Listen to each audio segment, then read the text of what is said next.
దర్శనం దర్శనం మరణాతా దర్శనం ఆదికాండం 3వ అధ్యాయము 1 నుంచి 7వ వచనం చదువుదాం. ఆదికాండం. దేవుడైన యెహోవా చేసిన సమస్త భూజంతువులలో సర్పము యుక్తిగలదై ఉండెను. అది ఆ స్త్రీతో, ఇది నిజమా? ఈ తోట చెట్లలో దేని ఫలములనైనను మీరు తినకూడదని దేవుడు చెప్పినా అని అడిగాను. అందుకు స్త్రీ, ఈ తోట చెట్ల ఫలములను మేము తినవచ్చును.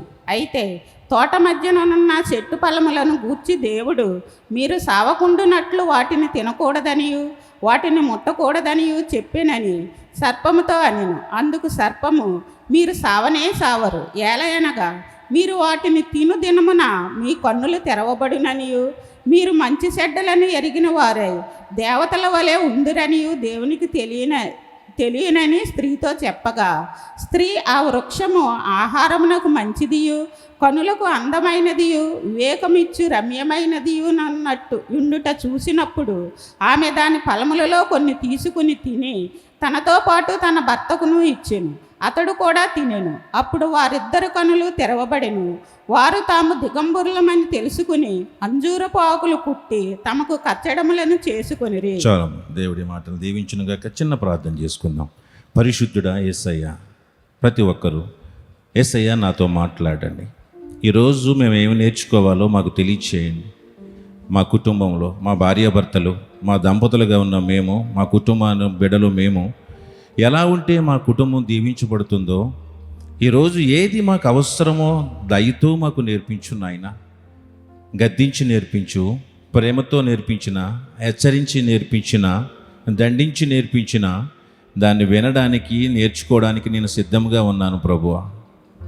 మా కుటుంబం దీవించబడాలి, మా దంపతులుగా మేము దీవించబడాలి. నీ కృపను మాకు దయచేయి నాయనా. నీ కనికిరాను మాకు దయచేయి. నువ్వు మాట్లాడితే మేము బ్రతుకుతాం, నువ్వు మాట్లాడితే మేము జీవింపు చేయబడతాము నాయన. అటు నీ కృపను మాకు ఇవ్వండి. ఇదిగో ప్రభువా, అల్పుడు నాయన, నీ దాసు నాయన, నన్ను మరుగుపరచండి. నేను కాదు మాట్లాడేది నీవే. నీవు మాట్లాడితేనే మాకు ఆశీర్వాదము నాయన. నా కంఠమును నీవు స్వాధీనపరుచుకొని నన్ను నీ కంఠముగా వాడుకొని నీవు మాట్లాడమని యేసు దివ్యనామములో అడిగి వేడుకుంటున్నాను తండ్రి. ఆమేన్. ఓకే, మనం కుటుంబ జీవితం ఆశీర్వదించబడడానికి కొన్ని మాటలు చెప్పుకుంటూ వచ్చాం. ఏంటి చెప్పండి? సహకారం అవసరం, సేద్యం చేయటం అంటే మగవాడు పని చేయడం అవసరం, సమీకరణ అవసరం అంటే కలిసి ఉండడం అందరూ ఇంట్లో కుటుంబంలో అవసరం, సంతోషించడం అవసరం, సహజీవనం అవసరం, ఇంకా ఫలించుట అవసరం. ఇవన్నీ ఉండాలి. ఇవి ఎలా ఉండాలో నేను గత 2 వారాల్లో చెప్పుకుంటూ వచ్చాను. అయితే అటువంటి విషయంలో ఇంకా భార్యాభర్తలు దంపతులుగా కుటుంబం ఎలా ఉండాలో ఇక్కడ ఆదాము అవ్వల విషయంలో కొంచెం మనం ఒకసారి ఆలోచించేద్దాం. ఎందుకంటే ఇక్కడ ఆదాము అవ్వ మొదటి భార్యాభర్తలు ఈ సృష్టిలో మొదటి దంపతులు ఎవరండి? ఆదాము అవ్వ. వాళ్ళిద్దరూ కూడా దేవుడు మొదటి నరులు వాళ్ళే, మొదటి మానవులు వాళ్ళే, మొదటి భార్యాభర్తలు వాళ్ళే, ఆ మాటకు వస్తే మొదటి అమ్మానాన్నలు వాళ్ళే, ఆ మాటకు వస్తే మొదటి తాతయ్య నాన్నమ్మలు. ఇక ఏదున్నా, ఏ వరుస ఉన్నా, ఏదున్నా సృష్టిలో మొత్తానికి మొదట అన్నిటికీ కూడా పునాది ఆది అన్నీ వాళ్ళే. అత్తలు నాన్నమ్మలు అన్నిటికీ ఏది ఉన్నా సరే అమ్మమ్మలు మొదట వాళ్ళే. ఎప్పుడు కూడా మన కుటుంబంలో ఎవరైతే పెద్దలుగా ఉంటారో వారు ఎప్పుడు కూడా సరిగా లేకపోతే, ఎందుకంటే మొదటగా ఉండవలసింది ఏది మనకి ఒకదానికి స్థిరత్వంగా ఉండాలంటే, ఒక ఇంటికైనా దేనికైనా ఒక ఇంటికి స్థిరత్వం ఉండాలంటే మొదట పునాది మీద అది ఆధారపడి ఉంటుంది. అలాగే సృష్టికి పునాది అయినటువంటి వారు, మొదటగా ఉన్నటువంటి వారు ఎవరంటే మానవులకి ఆదాము అవ్వలు. వారిని దేవుడు నిర్మించి, దేవుడు సృష్టించిన తొలి మనుషులు, అలాగే తొలి దంపతులుగా వాళ్ళు ఉన్నట్లు మనం చూస్తున్నాం. దేవుడు వారిని ఎందుకు సృష్టించాడంటే, దేవుడు వారిని ఆనందకరమైన జీవితం కోసం కలిసి ఉండాలని చెప్పి దేవుడు వాళ్ళని చేశాడు. అయితే అవ్వ ఏం చేసిందంటే, సాతాను ప్రలోభానికి గురై నిషేధిత ఫలాన్ని తిని ఆదాముకు కూడా ఇచ్చింది. ఇక్కడ వారిద్దరూ కూడా దేవుడితో హ్యాపీగా ఉన్నారు, అన్యోన్యంగా ఉన్నారు. వీళ్ళిద్దరూ అన్యోన్యంగా ఉన్నారు. దేవుడితో సహవాసం కూడా చాలా బాగుంది. వీళ్ళిద్దరు సహవాసం బాగుంది. వీళ్ళిద్దరూ కలిసి దేవుడితో సహవాసం బాగుంది. కుటుంబం హ్యాపీగా వెళ్ళిపోతూ ఉంది. ఆదాము వాళ్ళ జీవితం భలే సరదాగా సాగుతూ ఉంది. ఇక ఎలాగంటే ఇక వాళ్ళ మధ్యలో మూడో వ్యక్తి లేరు. మూడో వ్యక్తి అంటే ఒక మాట ఉంటే దేవుడే ఉన్నాడు.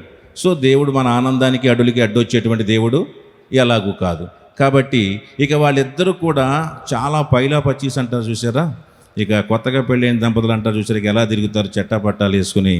ఆ ఏదైనా తోటంతా దేవుడు వాళ్ళకే రాసి ఇచ్చేసాడు గంబలు. ఇక వాళ్ళు సరదాగా చాలా హ్యాపీగా వాళ్ళిద్దరూ తిరుగుతా హ్యాపీగా ఉంది. ఏ బాధ అంటే వాళ్ళకి తెలియదు, కష్టం అంటే వాళ్ళకి తెలియదు, కన్నీరంటే వాళ్ళకి తెలియదు. అసలు కష్టం అనేది ఏంటో అప్పటి వరకు ఇంక రుచి చూడలేదు వాళ్ళు. అటువంటి సంతోషంగా హ్యాపీగా సాగిపోతున్న కుటుంబంలోకి దేవుడు కాకుండా మూడో వ్యక్తి వచ్చాడు.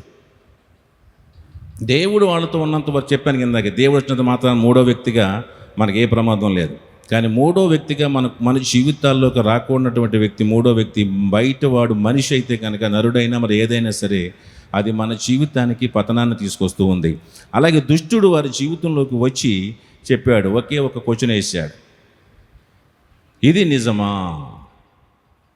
ఒక కుటుంబాన్ని పాడు చేయడానికి, ఒక కుటుంబాన్ని పతనం చేయడానికి ఒక ప్రశ్న చాలు. ఒక్కోసారి భార్యాభర్తల మధ్యలోకి ఒక ప్రశ్న వస్తూ ఉంటుంది. ఆ ప్రశ్న వచ్చిందంటే చాలు, ఆ కుటుంబం పతనమైనట్లే. ఒక్కొక్కసారి కుటుంబం మధ్యలోకి ఎవరో ఒకరు తీసుకొచ్చి ఒక క్వశ్చన్ వేసేలాగా వదిలిపెట్టి వెళతారు. అటువంటి క్వశ్చన్ మన జీవితంలో వచ్చిందంటే, అది భర్త విషయంలోనైనా సరే, భార్య భర్త విషయంలోనైనా సరే, ఆ క్వశ్చన్ వేసేటువంటి పరిస్థితి వచ్చిందంటే కనుక ఒకంత మనం ఆలోచన చేయాలి. క్వశ్చన్ చేసే పరిస్థితి రాకూడదు. ఇది నిజమా? భార్య అనకూడదు భర్తని, ఏమండి ఇది నిజమా నేను అన్నది అందనుకోండి. లేకపోతే భర్త వచ్చి భార్య ఇది నిజమా నేను విన్నది అనేటువంటి పరిస్థితి వచ్చింది అనుకోండి. లేకపోతే మన పక్క వాళ్ళు, మన పొరుగింటి వాళ్ళు వచ్చి ఇదిగో నేను విన్నది ఇది నిజమా అన్నారనుకోండి. మీ ఆయన గారి గురించి విన్నది నిజమా, లేకపోతే మీ పిల్లల గురించి విన్నది ఇది నిజమా అని ఎవరైనా క్వశ్చన్ వేసారనుకోండి, కాస్త జాగ్రత్తగా ఆలోచించండి. జాగ్రత్తగా ఆలోచించి దాన్ని జాగ్రత్తగా డీల్ చేయకపోతే చివరికి కుటుంబం పతనం అయిపోయే పరిస్థితి వస్తూ ఉంది. దుష్టుడు వచ్చి అన్నాడు, ఇది నిజమా? ఏంటది అంటే, దేవుడు మీకు ఇది ఏదన్నా ఏం చెప్పాడు అని చెప్పి, ఈ తోట చెట్లో దేని ఫలంలో మీరు తినకూడదని దేవుడు చెప్పినా దీనికి ఎలా తెలిసింది? వాళ్ళతో చెప్పినట్లు దుష్టుడికి ఎలా తెలిసింది? ఏమడిగాడు దుష్టుడు వచ్చి? అవ్వేలి చెప్పలే, దుష్టుడే వచ్చి అడిగాడు. ఏమనంటే, దేవుడు ఈ తోట ఫలంలో ఏదైనా మేము తినొద్దని దేవుడు చెప్పాడా? ఎలా తెలిసింది ఇది? ఆ తోటలో దేవుడు, ఆదాములు, అవ్వలు మాత్రమే ఉన్నారు. దేవుడు చెప్పినప్పుడు వాళ్ళిద్దరు మాత్రమే ఉన్నారు. వీడికి ఎలా తెలిసింది తినొద్దని చెప్పాడా అని చెప్పి? ఎప్పుడు కూడా మన శత్రువు ఎప్పుడు కూడా మన మాటలు వింటానే ఉంటాడు. వాడు కూడా యోబు విషయంలో కూడా వచ్చినప్పుడు దేవుడు అందరితోనూ మాట్లాడుతూ ఉన్నప్పుడు ఆ మధ్యలోకి వెళ్తాడు దుష్టుడు. వెళ్ళి యోబు గురించి మాట్లాడుతూ, దేవుడు అందరితో దేవతలతో మాట్లాడుతున్నప్పుడు దుష్టుడు కూడా ఎక్కడున్నాడు? ఆడు అక్కడే ఉన్నాడు. వాడు అక్కడికి వస్తాడు, అక్కడికి వచ్చాడు. అక్కడికి వాడు విన్నాడు వీళ్ళతో చెప్పిన మాటలు. విని చెప్పడం, వీళ్ళని అడగడం, వీళ్ళని క్వశ్చన్ వేయడం మొదలుపెట్టాడు. మీకు తెలిసి ఎప్పుడు కూడా మన కుటుంబ విషయాలు కూడా ఎప్పుడు వినడానికి ఎవరో ఒకరు సిద్ధంగానే ఉంటారు. నీ ఇంటి విషయాలు వినడానికి ఎప్పుడు కూడా ఎవరో ఒకళ్ళు, ఆ పక్కింటోళ్ళో, పొరుగింటోళ్ళో, ఇంకొకళ్ళో, ఎక్కడో చోటన ఏదో రకంగా నీ ఇంటి విషయాలను ఎవరో ఒకరు వినడానికి ప్రయత్నం చేస్తూనే ఉంటారు. చేసి వచ్చి అంటారు, ఇది నిజమా అంటారు. వచ్చింది ఆల్రెడీ వాళ్ళు వినేశారు. తెలుసు వాళ్ళకి, తెలుసు కూడా వచ్చి అంటారు, ఇది నిజమా అంటారు. అంటే ఎప్పుడు ఒకటి మనం గమనించుకోవాలి, మన ఇంటి విషయాలు ఎన్నడూ కూడా బయటికి ఇద్దరు భార్యాభర్తలు లేదా ఒక కుటుంబం ఉందంటే, అందుకే ఎప్పుడు కుటుంబానికి అంటారు పెద్దలు, కుటుంబానికి 3 ఉండాలి. ఏంటది? గుట్టు ఉండాలి. అసలు ఇంటిలో ఏ విషయం కూడా గుట్టుగా ఉండాలి. ఎట్టి పరిస్థితుల్లో కూడా ఏ విషయం కూడా బయటికి వెళ్ళకూడదు. ప్రతి దాన్ని గుట్టుగా ఉంచుకోవాలి. ఆ గుట్టు లేకపోతే మనం అందరం మన వాళ్ళే కదని చెప్పి నువ్వు మనసిప్పుకుని అంతా నువ్వు అన్నీ ఇప్పేసుకున్నట్టుగా మనం మొత్తం ఇప్పేసుకుని చెప్పామనుకోండి, ఏదో ఒక రోజు అది నీ జీవితానికి ప్రమాదం అవుతుంది. అది నువ్వు అల్లరవ్వడానికి కూడా అదే కారణం అవుతూ ఉంది. అందుకే గుట్టు ఎప్పుడు ఉండాలి. చాణక్యుడని ఆ సిద్ధాంతంలో చెప్తూ ఉంటాడు ఎప్పుడు కూడా. ఒక్కొక్కసారి మన పర్సనల్ విషయాలను కూడా ఎంత నమ్మిన వారికే కూడా మన పర్సనల్ విషయాలు చెప్పకూడదంట. ఒకరోజు అదే మనకి తలకు చుట్టుకుంటుంది అది. ఎందుకంటే ఈ లోకంలో ఎవరు కూడా నమ్మదగిన వారు, ఎవరు మనని ఎంతవరకు ప్రేమిస్తారో, ఎవరు మనతో ఎంతవరకు కలిసి ఉంటారో, ఎవరితో మన సగం జీవనం కలిసి సాగుతో మనకు తెలియదు. అందరూ నమ్మదగిన వారు కాదు. సో అందుకనే ఒకరోజు మనకు తెలియకుండా మన గుట్టు మనం బయట పెట్టుకుంటే రేపొద్దున్న అదే మనకి ఉరుతాడవుతూ ఉంటుంది. అందుకని కుటుంబానికి ఏముండాలి? గుట్టు ఉండాలి. 2 కట్టు ఉండాలి. కట్టు అంటే ఒక కట్టడి ఉండాలి. ఇంట్లో నలుగురు మాట ఒకే మాటగా ఉండాలి తప్ప ఒకడు భర్తతో మాట, భార్యతో మాట, బిడ్డలతో మాట అన్నట్లుగా ఉంటే అలా కుదరదు. ఎలాగ ఉండాలంటే ఒకే మాటగా కట్టు ఉండాలి. ఈ విషయం మన నలుగురులో ఉన్నామంటే అరే ఆ పిల్లలు ఎవరికి ఈ విషయం బయటికి వెళ్ళకూడదు అనుకుంటే రెండో వ్యక్తికి కూడా ఇంట్లోంచి వెళ్ళకూడదు. కట్టు ఉండాలి. మూడోది బెట్టు అంటే కాస్త ప్రతిదానికి లొంగిపోయి మనం వెంటనే ఎదుటి వాళ్ళు ఏదన్నా ఇచ్చారనుకోండి వెంటనే మనం రెడీగా ఉన్నవారు అన్నట్టుగా కాకుండా కాస్త వద్దులే అమ్మా, లేదు పర్వాలేదు మాకు బాగానే ఉంది, లేదు ఏమన్నా మీకు ఏదైనా కొరతగా ఉంది ఇదిగో అంటే లేదండి మా ఇంట్లో అంతా బాగానే ఉంది, ఏం పర్వాలేదు, మాకేం లోటు లేదు, బాగానే తింటున్నాం. నిజంగా ఆకలిగా ఉన్నప్పటికి కూడా ఎలా ఉండాలంటే కాస్త బెట్టు చెయ్యాలి.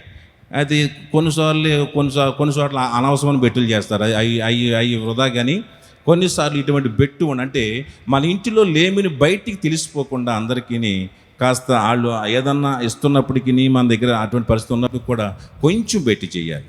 ఆ మాత్రం బెట్టు. ఇవి లేకపోతే కుటుంబం నిలబడదు.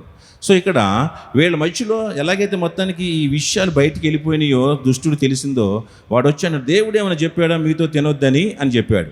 అందుకే ఆ స్త్రీ చెప్పింది, ఈ తోట చెట్ల ఫలమును మేము తినవచ్చును, అయితే తోట మధ్యన చెట్ల ఫలమును గురించి దేవుడు మీరు సావకుండా అని చెప్పేసింది. మొత్తానికి ఇది నీకెందుకు, మా ఇంటి విషయం అనాలి ఒక రకంగా. అవునా? మా ఇంటి విషయం నీకెందుకు, నేను నా భర్త మా దేవుడు మాకు చెప్పాడు, మా దేవుడు మాకు చెప్పినటువంటి మా దీవెన కోసం, మా కుటుంబ ఆశీర్వాదం కొరకు మా దేవుడు మాకు చెప్పాడు. ఆయన మా కుటుంబ విషయాలు నీకెందుకు, మా దేవుడు ఏం చెప్తే నీకెందుకు, మా తండ్రి ఏం చెప్తే మీకెందుకు. కొంతమంది భలే నైస్గా అడుగుతారు. పిల్లల దగ్గర అడిగాయి పిల్లల్ని అడుగుతారు, తల్లిదండ్రుల దగ్గర అడిగాయి తల్లిదండ్రుల దగ్గర అడుగుతారు. ఎరా ఏంట్రా అన్నా మీ అమ్మ ఏమంది, ఏమన్నా అంటుందా అంటారు. వీళ్ళకి తెలియదు కదా, ఏదో చెప్పేస్తారు. ఆ తర్వాత మళ్ళీ వాళ్ళ అమ్మ దగ్గరికి వెళ్ళి అడుగుతారు, అలా వాళ్ళ నాన్న దగ్గరికి వెళ్ళి అడుగుతారు మళ్ళీ ఏం జరిగింది అని చెప్పి. అంటే కొంతసార్లు నైస్గా గుట్టు ఇంట్లోది లాక్కోవడానికి ప్రయత్నం చేస్తారు. అప్పుడు మనం ఎలా ఉండాలంటే మా ఇంటి విషయాలు నీకు ఏంటి మీ ఆయన అంటున్నాడు అని అన్నారనుకోండి, మా విషయం మీకు, మా భార్యాభర్తలు 100 పడతాం, ఆయన మా విషయం మీకు అనవసరం. ఒకవేళ పిల్లలు ఏదైనా తిట్టారనుకోండి తల్లిదండ్రులు, ఏంట్రా మీ నాన్న అంటున్నాడు మీ అమ్మంది అనుకోండి, మా నాన్న ఏదో అంటాడు నీకెందుకు, మా నాన్న నన్ను 100 అంటాడు నీకు అవసరమా అన్నట్టుగా ఉండాలి. అంటే గుట్టు లాక్కోవడానికి ప్రయత్నం చేసినప్పుడు మనం ప్రతిదాన్ని బయటికి మా నాన్న అలా తిట్టాడు, మా నాన్న ఎలా తిట్టాడు, మా ఆయన అలా అన్నాడు, మా ఆవిడ ఎలా అందని చెప్పి మనం ఎవరు చెప్పుకోని అవసరం లే. వాళ్ళు చెప్పుకోవడం వల్ల కలిసి వచ్చేది ఏమి మనకి లేదు. వాస్తవంగా వీళ్ళు అడుగుతున్నాడు, దుష్టుడు ఆ ఇంటి విషయాన్ని అడుగుతుంది, ఆ గుట్టుని అవునా చెప్పాడా లేదా అని చెప్పి. ఈ తెంగరది ఏం చేసిందంటే గుట్టంతా తీసుకెళ్ళి ఎక్కడ పెట్టింది, దుష్టుడి చేతిలో పెట్టింది. గుట్టంతా తీసుకెళ్ళి ఆడి చేతిలో పెట్టుకుని ఆడు ఊరుకుంటాడా? వాడి పని అంటే ఎలాగ ఈ కుటుంబాన్ని పాడు చేయాలనేది వాడి పని. చాలామంది ఈ లోకంలో కూడా మన కుటుంబాన్ని ఎలా పాడు చేయాలా అని చూస్తారు. వివేకం కలిగిన మనము, జ్ఞానం కలిగిన మనము, దేవుని పిల్లలమైన మనము, దేవుని పిల్లలకి కాస్త వివేకం ఉండాలి, కాస్త జ్ఞానం ఉండాలి, సమయస్ఫూర్తి ఉండాలి. కాస్త దుఃఖం వస్తే చాలు, కాస్త బాధ వస్తే చాలు, ఇక మొత్తం కడుపులో అంతా కక్కేస్తూ ఉంటారు. అలా ఇంటి గుట్టుని ఎప్పుడు బయట పెట్టకూడదు. ఎక్కడో ఆత్మీయులండి, లేకపోతే దైవిక సంబంధమైనటువంటి మరీ మనం ఎంతో కాదు, అది చాలా అసలు జాగ్రత్తగా ఉండాలి. ఎక్కడ పడితే అక్కడ గుట్టుని మనం విప్పకూడదు. అలాగా దుష్టుడు ఎప్పుడైతే అడిగాడో మొత్తం గుట్టంతా చెప్పేసింది. ఏంటంటే అన్నీ తినమన్నాడు కానీ తోట మధ్యలో ఉన్నదాన్ని తినొద్దన్నాడు అని చెప్పి. ఇక దొరికింది కదా వంక, బాణం దొరికేసింది అపవాదికి. దొరికేసి బాణం వేయడం మొదలుపెట్టాడు. మీ మొహం ఇదంతా చాలా తప్పదు, అలా కాదు, అసలు విషయం అంతా మీకు ఎక్కడ ఉందంటే అది తింటేనే మీరు బాగుంటారు, అది తింటే మీ కళ్ళు ఇప్పుడు దాకా మీ కళ్ళు మూసుకుపోయినాయి, ఇప్పుడు మీ కళ్ళు ఏమవుతాయి, తెరవబడతాయి అని చెప్పి చూడండి ఎన్ని మాటలు చెప్పిందో, ఎన్ని విషయాలు అక్కడ చెప్పిందో. మీ కళ్ళు తెరవబడితే మీకు మంచి చెట్లు ఏంటో ఎరిగి దేవదూతలు అయిపోతారు మీరు అని. ఇప్పుడు ఎలా ఉన్నారు వీళ్ళు? ఇప్పుడు కూడా దేవదూతలే కదా వాళ్ళు. దేవదూతల కంటే ఎక్కువ దేవుని పిల్లలు వాళ్ళు. దేవుని పిల్లలుగా ఉంటే ఇంకా దేవదూతలు అయ్యేవాళ్ళని పని ఏముంది వీళ్ళకి? దేవుడే రోజు వచ్చి వాళ్ళతో మాట్లాడుతూ ఉంటే, సహవాసం చేస్తూ ఉంటే, తన బిడ్డలుగా చేసిన తండ్రిగా ఉంటే, దేవుని బిడ్డలుగా ఉండడం కంటే దేవదూతలేం గొప్ప సంగతి ఏం కాదు. దేవదూతల కంటే దేవదూతల కొరకు దేవుడు ప్రాణం పెట్టలేదు. ఎవరి కొరకు ప్రాణం పెట్టాడు దేవుడు? మన కోసం ప్రాణం పెట్టాడు. ఎవరు గొప్పవాళ్ళం? దేవదూతలు మనకంటే గొప్ప ఏం కాదు. మనం దేవుని పిల్లలము, దేవుని కుమారులము, దేవుని కుమార్తెలమై మన కోసం మన తండ్రి ప్రాణం పెట్టినంతట గొప్పవాళ్ళు మనం అయినప్పుడు ఇంకా దేవదూతల కంటే ఇంకా గొప్ప, దీనికంటే గొప్పతనం ఏముంది అని అన్నాడు. దేవదూతల వల్ల అయిపోతారు మీరు అని జరిగి వీళ్ళలో ఏం పుట్టింది చెప్పండి? ఈ వీళ్ళలో ఏం పుట్టింది? ఆశ, అత్యాశ, దురాశ కూడా. వీళ్ళకి ఎందుకు చెప్పండి దేవదూతల సంగతి? అసలు నిజంగా దేవదూతలు అంటే ఏంటి తెలుసా అసలు వాళ్ళకి? అప్పుడు దేవదూతల సంగతి ప్రస్తావన ఏమైనా వాళ్ళ మధ్యలోకి వచ్చిందా? దేవుడి దగ్గర ఎక్కడైనా సరే రాలేదు. సో అది ఎలా ఉంటుందో తెలియదు, అది ఏంటో తెలియదు. ఇవన్నీ ఎందుకు వాళ్ళకి? ఇవన్నీ చెప్పండి. ఏం తక్కువైంది వీళ్ళకి? ఏం కొదువు వచ్చింది వీళ్ళకి? దేవుడితో హ్యాపీగా ఉన్నారు, సుఖంగా ఉన్నారు, సంతోషంగా ఉన్నారు. ఏం తక్కువ వచ్చింది? ఏం కొదువు వచ్చింది? కానీ ఏదో చెప్పింది, ఏదో ఉంది అక్కడ. ఈరోజు చాలా కుటుంబాల్లో ఎవరికి నేను కొదువలేదు అని చెబుతూ ఉన్నాను. దేవుని మహాకృపను బట్టి, దేవుని కనికరాన్ని బట్టి, దేవుని ప్రేమను బట్టి చాలా కుటుంబాల్లో 90% కుటుంబాల్లో కొదువేమీ లేదు. మీరు ఆ మాటకు ఒప్పుకున్నా ఒప్పుకోకపోయినా సరే నేను చెప్తాను కొదువేమీ లేదని. ఎక్కడ మొదలవుతుంది అంటే ఇంకా ఏదో ఉంది, ఏదో కావాలి, నేను ఏదో ఇంకా ఏదో ఉండాలి, ఇంకా ఏదో ఇంకా ఉన్నదానితో తృప్తి చెందడం చేతకాక, ఉన్నటువంటి సౌకర్యాలతో, ఉన్నటువంటి వెసులుబాటులతో కుటుంబాన్ని చక్కగా కట్టుకుని సంతోషించడం చేతగాక ఇంకా ఏదో బెటర్గా జీవించాలి, ఇంకా ఏదో లగ్జరీగా జీవించాలి, ఇంకా ఏదో స్థాయి, ఇంకా ఏదో స్థానానికి ఎదగాలి, ఇంకా ఏదో ఉంది, ఇంతకంటే బెటర్ లైఫ్ ఏదో ఉంది ఇంకా అని చెప్పి ఎవరికి వాళ్ళు ఏమనుకుంటున్నామంటే ఇంకా ఏదో ఉంది, ఇంకా ఏదో మాకు కావాలి అని ఆశించి ఉన్న వాటిని పోగొట్టుకుంటున్నాం. ఆశించి ఉన్న వాటిని పోగొట్టుకుంటూ ఉన్నాం. ఉన్న లైఫ్ ఈరోజు నేను చెప్తున్నాను, ఈరోజు మన లైఫ్ బెటర్ లైఫే కాదని చెప్పండి ఎవరైనా. కానీ ఇంకా ఏదో కావాలని ఆశించడమే మన జీవితంలో దేవునికి దూరం అవ్వడం కానీ, మన జీవితాలను పాడు చేసుకోవడం కానీ, మన జీవితాలని నష్టం చేసుకుని ఉన్న సంతోషకరమైన కుటుంబ జీవితాన్ని దూరం చేసుకుంటూ ఉన్నాం. దేవుని కుమారులుగా ఉండి ఏదేను తోటలో ఉండి కష్టం లేకుండా, కష్టపడకుండా, పని చేయాల్సిన అవసరం లేకుండా రోజుకు కావలసినటువంటి దాన్ని వాళ్ళు తిన్నదాన్ని తినకుండా తింటున్నారు వాళ్ళు. నాకు తెలిసి ఏదేను తోటలో ఎన్ని పండ్లు ఉన్నాయి, భూమి మీద అన్నీ ఉన్నాయి ఆ తోటలో. ఇప్పుడు అందరూ ఇది కదా మందే లేని పళ్ళు. ఈరోజు అందరూ ఏం కావాలంటే మందైన కాయగూరలు కావాలి, మందైన పళ్ళు కావాలి. ఇప్పుడు మనం అడుగుతున్నాం, దేవుడు ముందే వాళ్ళకి మందు లేనటువంటి పళ్ళు ఇచ్చాడు, మందు వేయకుండానే పండుతున్నాయి.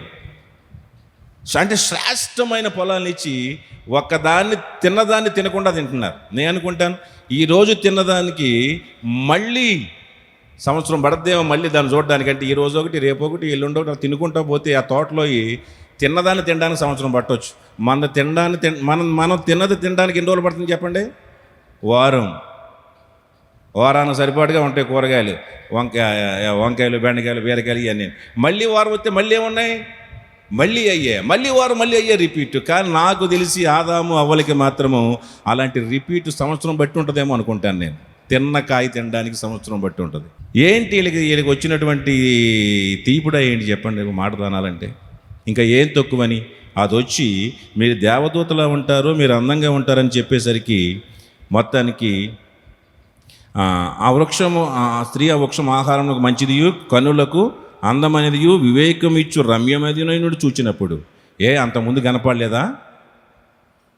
ఒక్కొక్కసారి అప్పుడు దాకా ఏం కనపడదు, ఎవరన్నా వచ్చి చెప్పేసరికి ఇక్కడ చూడండి అది ఎంత గొప్పగా కనపడుద్దో అంటే, ఎవరు చెప్పకముందు దాని గురించి ప్రస్తావన లేనంత వరకు దాని గురించి మనకు పెద్ద ధ్యాస ఉండదు. మనకి ఎవరైనా వచ్చి ఇది ఇలాగా అని చెప్తే చాలు, ఇక మన మనసంతా వెళ్ళిపోయి ఇక అది ప్రపంచంలో ఎవరికీ లేదంత గొప్పగా అందంగా కనపడిపోతూ ఉంటుంది. అంతకుముందు కూడా తోటలో ఉందా లేదా, అది అంతకుముందు వాళ్ళు దాన్ని చూశారా లేదా, చూశారు. ఎప్పుడూ రమ్యంగా అనిపించింది. ఇప్పుడు ఎవరో ఇది వచ్చి చెప్పేసరికి అది చూపులకు ఎలా ఉందంటండి, అది రమ్యమైనది గాను వివేకమిచ్చు రమ్యమైనది ఉండి చూచినప్పుడు కన్నులకు అందమైనదిగా ఉందంట. నిజమే, ఒక్కొక్కసారి కొన్నిటితో మనకు పని లేదు అసలు, కానీ వాటి గురించి ఎవరైనా ప్రస్తావించినప్పుడు అదేదో గొప్పదిగా మనకు అనిపిస్తూ ఉంటుంది. అట్లా చేసి చివరికి ఏం చేసిందంటే దాన్ని తిన్నది. దాన్ని తీసుకుని దాన్ని శుభ్రంగా తిని తనతో పాటు తన భర్తకు కూడా ఇచ్చింది. అయ్యగారు కూడా తిన్నారు. అప్పుడు స్టార్ట్ అయింది వారి జీవితంలోకి అసలైనటువంటి పతనం అనేది. ఎందుకంటే దేవుడు నిషేధించినటువంటి ఫలాన్ని, అక్కడ దేవుడు నిషేధించిన దాన్ని ఎప్పుడైతే వాళ్ళు చేశారో అది పాప ప్రవేశానికి కారణమయ్యింది. వాళ్ళు చేసిన పని ఏమైంది చెప్పండి? పాప ప్రవేశానికి కారణమయ్యింది. అంటే మన జీవితంలో దేవుడు అన్నాడు, దాన్ని వద్దు అన్నాడు. అంటే దేవుడు వద్దు అన్నదాన్ని చేస్తే మన జీవితంలోకి ఏది ప్రవేశిస్తుంది చెప్పండి? పాపం ప్రవేశిస్తుంది. దేవుడు కాదు అన్నదాన్ని చేస్తే, దేవుడి ఆజ్ఞను అతిక్రమిస్తే, దేవుని ఆజ్ఞను దాటిపోతే మన జీవితంలోకి ఏది ప్రవేశిస్తుందంటే పాపం ప్రవేశిస్తుంది. సో దేవుని ఆజ్ఞ ఏంటది? తినొద్దని. అంటే దేవుని ఆజ్ఞ ఎప్పుడైతే అతిక్రమిస్తామో ఆజ్ఞాతిక్రమమే పాపం. కానీ మన జీవితాల్లో ఉన్నటువంటి అసలు పాపం అంటే ఏంటి మిమ్మల్ని చెప్పమంటే ఇంత లిస్ట్ చెప్తారు. నాకు పాపం అంటే ఏంటి చెప్పమంటే ఎంత లిస్ట్ చెప్తారు? చాంతాడంత లిస్ట్ చెప్తారు. ఏంటది? తాగకూడదు, తాగడం పాపం అంటే తాగడం, వ్యభిచారం చేయడం, దొంగతనం చేయడం, నరహత్య చేయడం, ఇంక ఇలా కొన్ని లిస్టులు ఉన్నాయి మనకి. ఇవి పాపం అంటాం. కానీ అస్సలు దేవుడి దృష్టిలో ఆ డెఫినేషన్, పాపానికి డెఫినేషన్ ఏంటంటే, పాపం అంటే ఏంటి అని ఎక్కడ చెప్పబడినటువంటి అర్థం బైబిల్లో ఏంటంటే ఆజ్ఞాతిక్రమమే పాపము. పాపానికి డెఫినేషన్ ఎక్కడ కూడా దొంగతనం చేయడమే పాపము, వ్యభిచారం చేయడమే పాపము, త్రాగడమే పాపం అని డెఫినేషన్ ఎక్కడ బైబిల్లో ఇవ్వలేదు. బైబిల్ ఇవ్వబడినటువంటి నిర్వచనం ఏంటంటే పాపానికి ఆజ్ఞాతిక్రమమే పాపము అని నిర్వచనం ఇవ్వబడింది. అంటే ఆజ్ఞను అతిక్రమిస్తే, అంటే దేవుడు తినొద్దన్న దాన్ని తినటమే పాపము. దేవుడు మనకి ఇచ్చిన దాన్ని మాత్రమే మనం తినాలి. దేవుడు మనకి ఇవ్వని దాన్ని దేవుడు చాలా ఇచ్చాడు. ఆ తోటలో 99% తినమన్నాడు. 1% అంటే ఒక చెట్టు మాత్రం తినొద్దు అన్నాడు. కానీ వీళ్ళు ఏం చేశారంటే 99% వీళ్ళకి చాలలేదు. 99 రకాలు తినండి, ఒక్క రకం తినొద్దంటే ఏది తినాలనిపించింది చెప్పండి వీళ్ళకి? ఆ ఒకటే తినాలనిపించింది. డాక్టర్ గారు కూడా అంటారు, అన్నీ తినండి కానీ అమ్మ అది తినొద్దు అంటాడు ఏదైనా రోగం వచ్చినప్పుడు. కానీ మన బుద్ధి అంతా ఒకటే తినాలి, అదే తినాలి. ఏదైతే తినొద్దు అన్నాడో అది ఎప్పుడు కూడా చెప్పండి, ఏది మనల్ని అప్పుడు దాకా దాని మీద మనసు ఉండదు, అప్పుడు దాని రుచి గుర్తుండదు, ఏమీ ఉండదు. డాక్టర్ గారు చెప్పినప్పుడు అమ్మ జాగ్రత్త అది తినకమ్మా అని ఆ రోజు నుంచి అది ఎప్పుడు తెస్తాడో తిందామని చూస్తుంది. తినొద్దు అని అంటే, చెయ్యొద్దు అంటే దాన్ని చేయడానికే మన మనసంతా ఇంట్రెస్ట్. 99 ఉన్న తృప్తి ఉండదు మనకి. దేవుడు ఇంకా ఏం తినొద్దు అన్నాడు చెప్పండి? దేవుడు తినొద్దు అన్న దాన్ని తింటాం మనం. తినమన్న 99 కూడా మనకి తృప్తి ఉండదు, అది కూడా తినాలి. దేవుడు మనకి 100 రూపాయలు ఇచ్చి ఎన్ని తినమన్నాడు చెప్పండి? అందులో ఎన్ని రూపాయలు తినమన్నాడు? 90 రూపాయలు తినేయండి అన్నాడు. ఎంత తినొద్దు అన్నాడు? మనం ఏది తింటాం? ఆ 10 తింటే కానీ మనకు అరగదు కదా. నీకు 100 రూపాయలు ఇచ్చి 90 రూపాయలు తినండి, మీ ఇష్టం అమ్మా, ఆ 10 రూపాయలు మాత్రం తినకండి అమ్మా, దేవుని పని కొరకు దాన్ని పట్టుకెళ్ళి అక్కడ ఉంచండి అని చెప్తే 90 తినేస్తారు, 90 తృప్తి ఉండదు. అది ముందు ఆ 90 అలా ఉన్నది, ఈ 10 తినేదాకా మనసు ఎంత ఉండదు వీళ్ళకి. వాళ్ళనేమో 99 తినమన్నాడు, 1 తినొద్దు అన్నాడు. అంటే దేవుడు తినొద్దన్న దాన్ని తింటే ఏమవుతుంది? దేవుడు ఏదైతే ఆజ్ఞ ఇచ్చాడో దేవుని ఆజ్ఞను అతిక్రమిస్తే ఆజ్ఞాతిక్రమమే పాపము. దేవుడు వీళ్ళ తోటలో ఫలాలు తినొద్దన్నాడు, అలాగే దేవుడు ఏం తినొద్దని 10వ భాగాన్ని కూడా దేవుడు తినొద్దని చెప్పాడు. అది మనకు ఆశీర్వాదం. అది తిన్న రోజున ఆశీర్వాదమా శాపమా? శాపం అది. సో ప్రియమైన దేవుని పిల్లలారా, దేవుడు ఇచ్చిన ఆజ్ఞ నీవు ఏది దాటినా అది దేని కింద లెక్క వస్తుంది చెప్పండి? పాపం లెక్కలోకి వస్తూ ఉంది. సో మొత్తానికి ఏం చేసిందంటే, తిన్నది, పట్టుకెళ్ళింది, ఆజ్ఞను దాటేసింది. ఆజ్ఞను దాటి పాపాన్ని మూట కట్టుకుంది. ఆవిడొక్కటే కట్టుకుందా? భర్తకు కూడా అంటించింది. అంటే దేవుని ఆజ్ఞను కుటుంబంలో ఎవరు దాటినా అది మరొకరు కూడా శాపమే. ఆవిడ దాటతో అక్కడితో ఆగిందంటే మళ్ళీ ఎవరికి అంటించింది? భర్తకి కూడా శాపాన్ని తీసుకొచ్చింది. దేవుని ఆజ్ఞను దాటి, దేవుని ఆజ్ఞను అతిక్రమించి తను శాపం తెచ్చుకోవడం మాత్రమే కాకుండా తన భర్తకు కూడా శాపాన్ని తీసుకొచ్చినట్లుగా మనం ఇక్కడ చూస్తూ ఉన్నాము. అంటే ఇక్కడ మనం ఏం చేయాలంటే, ఒకటి, ఈ ఇద్దరు దంపతుల్లో నుంచి, మళ్ళీ సారాంశం చివరిలోకి వస్తాను, ఇక్కడ వీళ్ళిద్దరు కూడా దేవుడు ఆదాము నవ్వను ఏదైనా తోటలో ఉంచి ఒక్క నిషేధం పెట్టాడు అని చెప్పాను కదా, అన్ని ఎక్కువ పెట్టలేదు, ఒక్క నిషేధం మాత్రం పెట్టాడు. అయితే అవ్వ సాతాను మాటలను విని నిషేధిత ఫలాలను తిని తన భర్తను ఆదామును కూడా ఇచ్చింది. అయితే ఈ ఈ ఈ చర్య వారి జీవితాన్ని పూర్తిగా మారుస్తూ పాపాన్ని ప్రపంచంలోకి తీసుకొచ్చింది. వీరిద్దరు చేసినటువంటి చర్య ఎక్కడ తీసుకొచ్చింది చెప్పండి? పాపాన్ని. అంతకుముందు ప్రపంచంలో పాపం ఉందా? ఈ సృష్టిలో పాపం ఉందా? అప్పటి వరకు పాపం లేదు. ఈ సృష్టిలోకి మొదటి పాపాన్ని తీసుకొచ్చింది ఎవరంటే వాళ్ళే. మొదటి మనుషులు వాళ్ళే, మొదటి భార్యాభర్తలు వారు, అన్నీ మొదట వాళ్ళే అన్నందుకు ఇందులో మాత్రం మేము ఎందుకు లేకుండా మొదట ఉండకూడదు అనుకున్నారా ఏంటో. ఆ పాపాన్ని తీసుకొచ్చిన వాళ్ళు కూడా వీళ్ళు ఏ స్థానంలో ఉన్నారంటే మొదటి స్థానంలో ఉండి ఈవిడ ఆజ్ఞ తప్పి పాపాన్ని ప్రపంచానికి పరిచయం చేశారు వీళ్ళిద్దరు కూడా. ఆ పాపాన్ని ప్రపంచానికి పరిచయం చేస్తూ విషపూరితమైన స్వభావం వీరిలో ఉంది. ఇక్కడ ఆ విషపూరితమైన స్వభావం అదేంటంటే, భార్యాభర్తలు పరస్పరము దేవుని ఆజ్ఞలను గౌరవించకపోతే సమస్యలు వస్తాయి. భార్యాభర్తలు ఇద్దరు కూడా దేవుని ఆజ్ఞలు ఏం చేయాలండి? గౌరవించాలి. దేవుడు ఆజ్ఞ ఇచ్చినప్పుడు ఒకవేళ ఆ ఆజ్ఞను భార్య తప్పుతుంటే భర్త చెప్పాలి, భర్త తప్పుతూ ఉంటే భార్య చెప్పాలి. చెప్పి ఇద్దరూ కలిసి దేవుని ఆజ్ఞను ఏం చేయాలండి? గౌరవించాలి.